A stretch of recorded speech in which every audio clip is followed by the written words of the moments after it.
Hello. Hi there. I wanted to quickly, before the hype dies down or relevancy dies down, I guess, I wanted to give a review of the new Superman movie that I was very much looking forward to, and I feel like there are some important things that need to be said about it. So, first off, just some, I guess, history slash personal connection, like my personal connection with the character. Um, I I didn't grow up on Superman. I grew up on Batman. When I was 16, Batman Begins came out, and it filled the role of a strong male figure in my life that I had objectively never had. Father, anyone. And so for a long time, and even to this day, I still try to live by that mantra that it's not what you say about yourself, it's what you do that is defining. Back then, I thought Superman was lame. I kind of just wanted to see him punch Darkseid and you know, from like the Justice League cartoon. And I went and saw Superman Returns actually when it came out, and I thought it was well acted. I thought Brandon Routh nailed it, but the movie was, Superman Returns. So um then 2013 came around and I was still sort of in that edgy phase, and it had like what I wanted out of it. It had the action, it had the fighting. Basically, my vision of Superman Returns is that 30 minutes in, Darkseid steps through a portal and squishes Lex, and a piece of kryptonite gets stuck in his boot, and he's fighting Superman. And those boot kicks are giving him an edge in the fight, and cities are getting leveled. And I mean, more or less, that's kind of what happened in Man of Steel, and it had that grounded Nolan adjacent energy. um, I never I never became a Snyder bro. I hated BBS, but I really liked what Man of Steel did with the character in terms of grounding him, similarly to how Nolan did with Batman.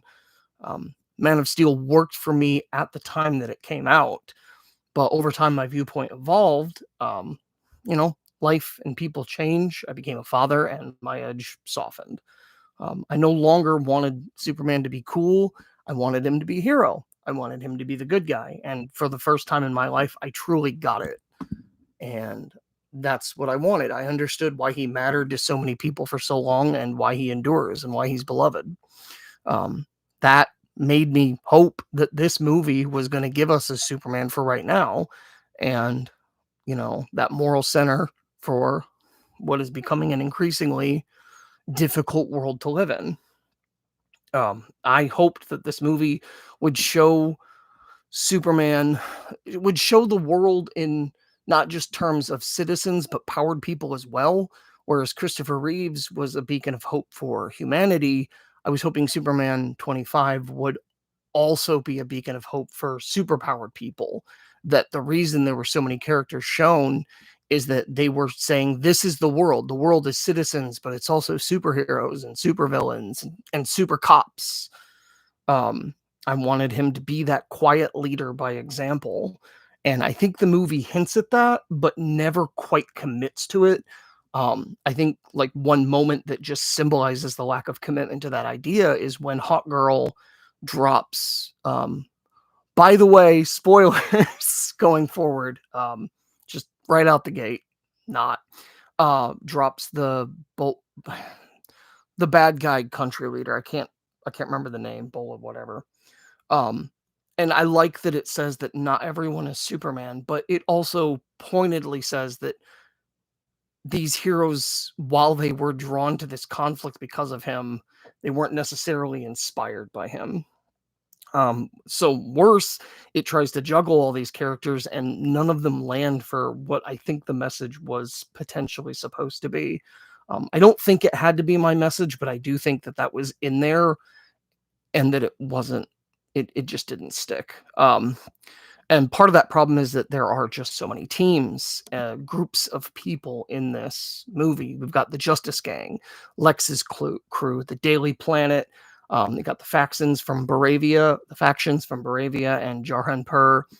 And specifically with the Justice Gang and Lex's crew and the Daily Planet, it feels like there are characters that all fill similar roles within each group, like a comic relief and a coward. And it feels like they should be demanding more screen time and attention, and they're not getting it. And so it's like there's all these groups that could be this background group in this movie, but none of them stick around for very long.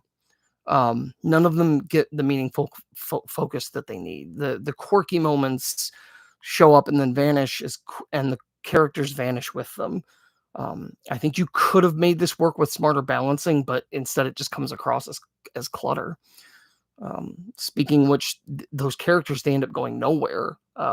There's so many one-dimensional characters in this, and honestly, I would struggle to say there's anything but one-dimensional characters in this. Like, even Superman, what's his depth in this movie? I think he grows and learns maybe a little, but I couldn't really attach an arc to it.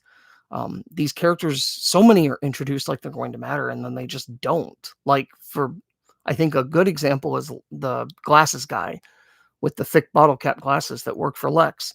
They kind of were building him up that he was going to maybe turn on Lex and actually type in the code into the computer to stop the rift.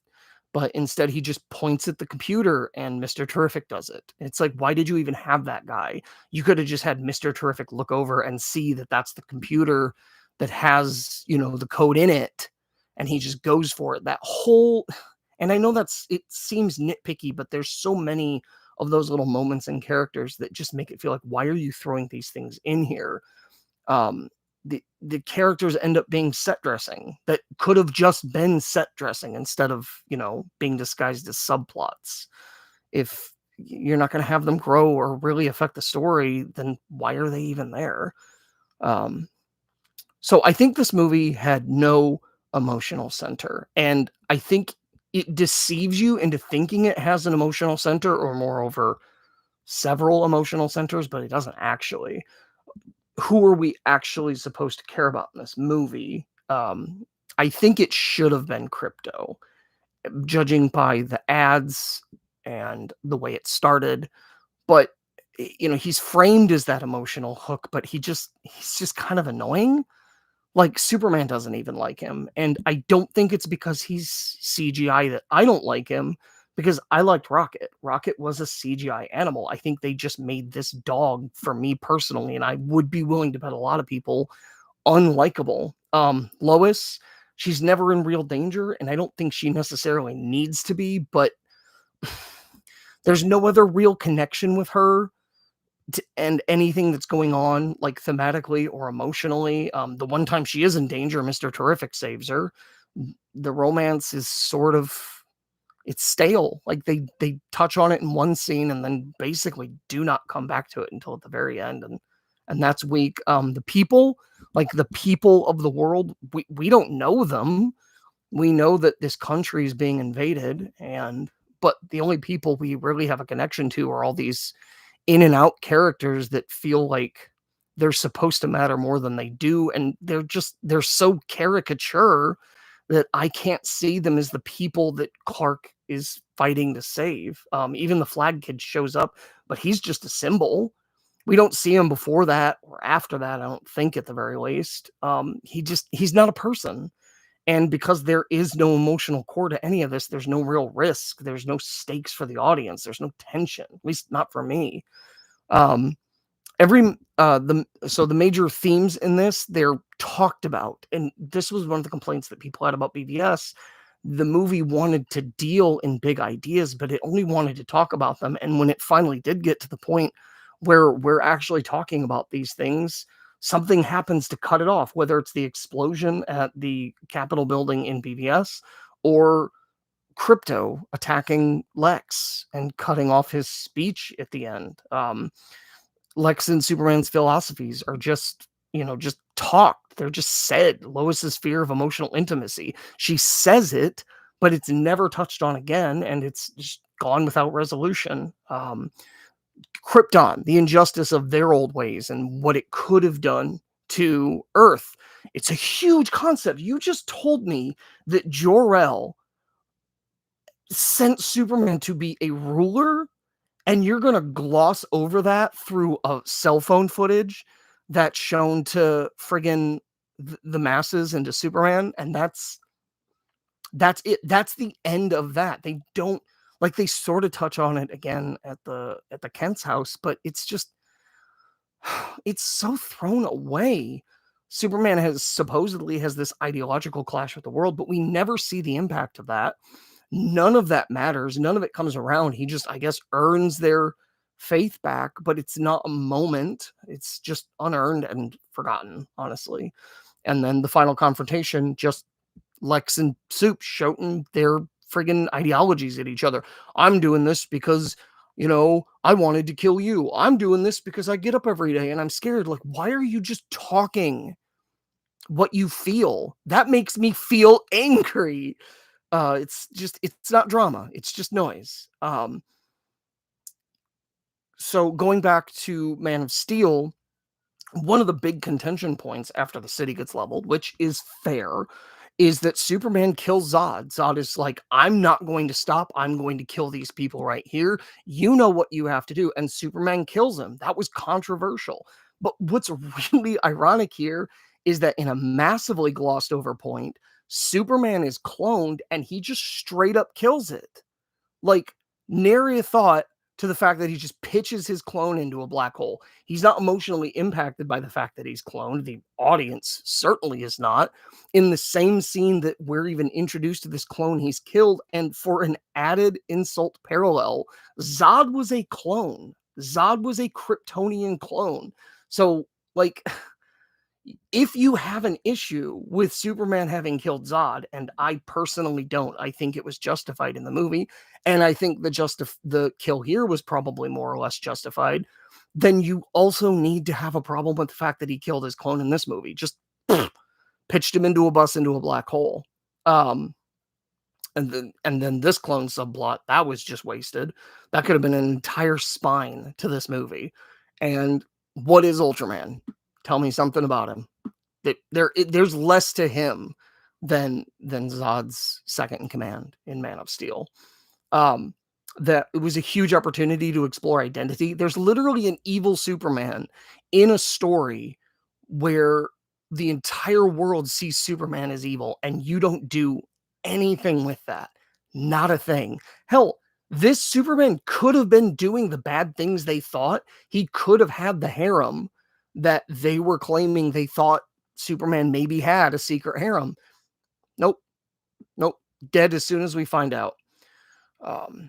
And so I think one of the big issues with this film is that it's not a superhero movie. It is very strictly a comic book movie. It's style and reference, and if you pick up an issue of a comic like the Teen Titans, you have to acknowledge that there's a lot of other material out there that either you're going to have to accept not knowing or go out and do the homework on. And this movie kind of feels like that, except there's no homework to do on it. There's nothing else. It's just, and I think being dropped into the middle of the action is good when it's done right, but we're just dropped in the middle of sort of nothing. If you're going to be dropped in the middle of action, there needs to be a strong spine that you're following, and this movie does not have that. It wants to be fun, but it doesn't have any substance. It comes across as hollow. So you can say what you will about BVS, and I think it's a crappy movie, but its focus is clear. It is Batman versus Superman. How we get there is messy. How we end it is messy. But even if it's failed in execution, we all know what it was about. Here the plot is what is the plot in this movie? The same issue people had with BVS. What is the plot? What is Lex's plot in this? It's so convoluted and it flip-flops tonally mid-scene. It doesn't have the focus it needs. I do have a personal anecdote I think crystallizes the larger issue with this movie overall. In the mid-2000s, Stan Lee had the show So You Want to Be a Superhero, and I will never profess to be a fan of Stan Lee. I think he was more of a comic book fan than a comic book creator, but that's my personal baggage. This show actually had a very positive impact on how I see superheroes. So the guy I wanted to win this show was sort of a goofy, pulpy type. Here's a big chest, big voice, big performance, but it was all an act, and I didn't see through that over the course of the season. I was just like, "That's your guy. He acts like, "Roar, I'm the hero," and it was fun. He was charismatic. It didn't come across as it doesn't come across as overly like macho or self-absorbed. It was fun to watch. But the guy who actually won, he wasn't he wasn't that. He was the hero he created for the show. He committed. He committed so hard that he quit his job to be on that show. And while you might think that's a bad idea, you can't deny the fact, cringe aside, that he was committed to being the superhero. That commitment is what made the difference. As I'm watching Superman 25, David Cornsweet, I saw a man playing Superman, not being Superman. And I think of all the live action Superman that I've seen, this is the first time I've really seen somebody playing, not being. His performance is full of that 50s like golly gee posturing, but there was no soul behind it. He's acting as if he's Superman. He's not believing he's Superman. Um, that said, there was one moment, however, it was fleeting, but it was a single moment after Superman threw the desk in Lex's office. And he looked really bad, and I hated watching the scene in the theater. I didn't like it from the trailers, but I actively hated it in the theater. And then after that scene, I realized he looks bad. And I think he intentionally looks bad for the purposes of the movie, because that's what it looks like when someone who is too kind for the world is made angry by how ugly the world can be to innocence. And even though I don't like Crypto in the movie, and I don't think Superman likes him either, in that moment, he cannot comprehend how Lex could do something like this. And I think in that one fleeting glimmer, that is where the movie works. Unfortunately, just as quickly as it came, that feeling came, it went, and the movie just didn't really come back to that idea. Um,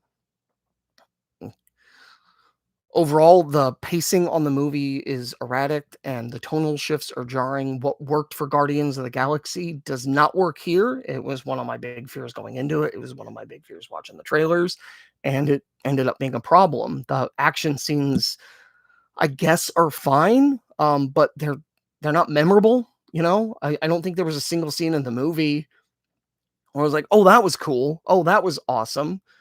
Um, Excuse me. The world building doesn't feel good. It feels hollow and cardboard or made of paper, to borrow an analogy from the end of Justice League Unlimited. Um, a good example is that the baby kaiju is released in the night and he wanders off screen, and then in the very next shot, it's building sized in the daylight, and it's like he teleported there because there's no city damage, there's no fallout, there's no trail of where he's been walking. Characters don't seem to exist when the camera is not on them. This world does not feel real. It exists to be seen by us, the audience. It once the cameras are off, it ceases to be. Um, as far as characters go, I think Lex is the worst offender in the character department. He's hateable, sure, but that's it. He doesn't have anything else. Lex works when he reflects the best of humanity, its intelligence, its ambition, what we can build, and the worst of our the worst blackness of our heart, fear, narcissism, envy. Those things combined are what make Lex Luthor, and that's what makes him an inversion of Superman. Superman doesn't have to build anything. He simply is amazing at almost anything. He's got all these powers. What makes him good is his heart, and that's what makes Lex evil. Lex is barely even a caricature. There's there's no tragic brilliance to this guy. There's no danger. Um, I I put a lot of real hope in this movie, and I didn't want it to just be entertaining. And even on the entertainment level, it fails. The CGI was not great. There's no improvement over some of the worst CGI we saw in the MCU. The movie did not look good. The Metamorpho baby, which was supposed to be an emotional center as well, didn't look good. Also, something that came and went. Some of the shots with Crypto didn't look good, and I get it. The dog is hard, but you chose to put the dog in the movie, and it doesn't look any better. The punch from the trailer when he hits the raptor soldier in the face and the teeth hit the camera, it doesn't look good. Okay, that's a human face that doesn't look good. That's a problem. Um, Superman, he cares about not killing the kaiju because it's a living being, but he doesn't give that same courtesy to his clone. He saved the squirrel, and I'm glad he did. I think that's a great little gag. I know some people were complaining about it, but I think it works. I think it tells us about him more, and I think that, even if he's one-dimensional, it's still a good thing to know about him. But then the clone comes along and he doesn't give that same courtesy, and it's like, now we're not even consistent with this character. Um, Back to BVS, Lex's plot is no less stupid or convoluted than his plot in BVS. If anything, this one is worse because he didn't just... Okay, so he could have totally chipped a piece off of Metamorpho's kryptonite, right? And given it to the engineer and have the engineer beat and contain Superman way earlier in the film. He literally has an endless supply of kryptonite for killing or capturing Superman. This should not have been this hard. This plot was way too complicated for this. And I get he wanted to engineer the conflict so that this world would be fine with him killing Superman, but like, come on, man. So on that note, Lex opens a portal to another dimension and uses it to store his enemies, like the world's worst Pokemon collection. And for some reason, he's shocked when that containment system doesn't work. He literally created unlimited real estate, and this is what he did with it. It's like he takes the worst traits of Jesse Eisenberg and Kevin Spacey's Lexes and combines them, like how is he both of those Lexes and dumber than them? Honestly, he's so far beyond stupid, it's almost offensive to see him get beat up on screen. And honestly, it's just more evidence to everything in this world just existing as a part of the movie and not existing once the camera stops rolling. All his power, all his money, unlimited space, and this is how he spends it, keeping all these random life forms in cages, like he's a supernatural freaking episode of horrors or something.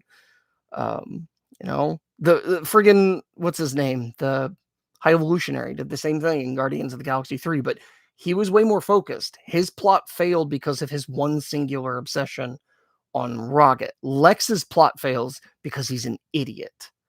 But all these characters, the Raptors, Lex's crew, some are willing to give up everything for this cause and go along with this stupid plot, but we don't even know what Lex stands for. And being that he's an idiot, it's baffling to me that this is the version of Lex that they came up with. Like, can we not make him smarter than this?